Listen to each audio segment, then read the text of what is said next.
Hey everyone, Anthony Fantano here, internet's busiest music nerd. Hope you're doing well.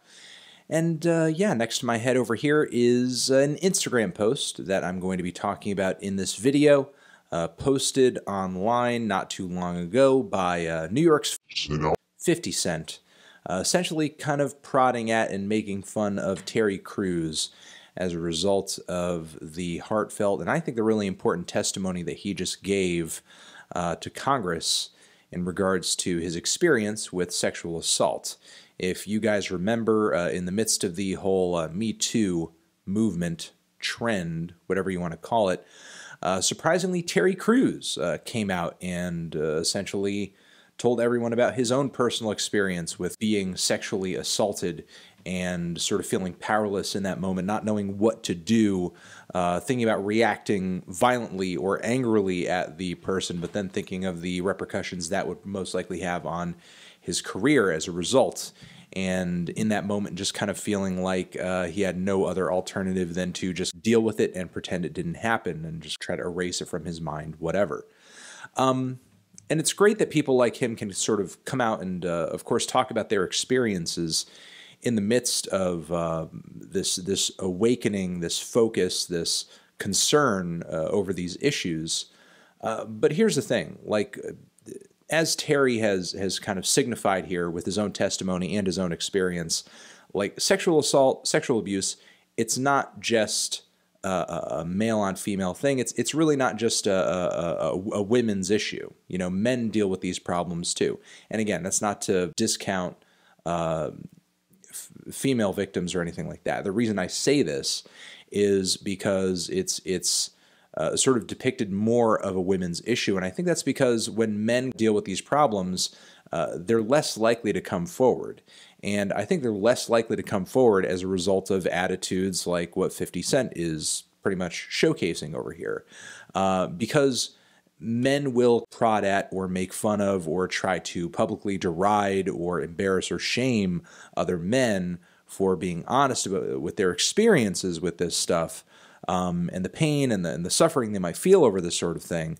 Yeah, because men will police each other's behavior when they have issues of this magnitude, I think you're seeing the decreased likelihood that guys actually kind of stand up and talk about these problems when they are dealing with them.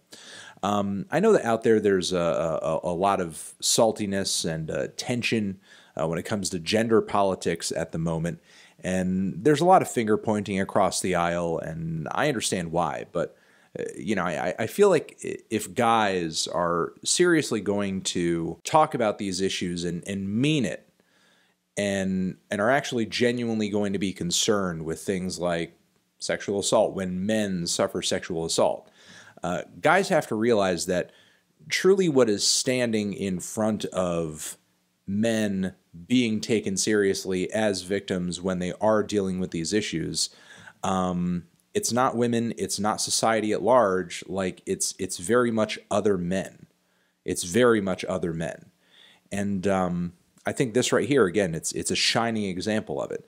Again, I'm not laying out statistics in front of you over here. I'm not claiming that I have all the answers, and obviously every scenario is different. We have to take everything on a case-by-case basis when it comes to the pressures that people are dealing with when they are a victim of sexual assault or sexual abuse, and how do they come forward? How do they deal with these problems? How do they find solutions to what they're dealing with?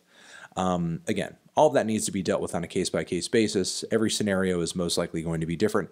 However, I feel like generally, as men, we most likely could be doing better when it comes to, if other guys are suffering from this sort of thing, listening, being understanding, and I don't know, just kind of understanding that just because you're a guy, just because you have these societal pressures being placed on you to be tough, be badass, react violently when something is happening to you that you don't like, even though we have these pressures on us, it doesn't mean that we can't be victims. It doesn't mean that we can't be put into difficult situations where we feel powerless.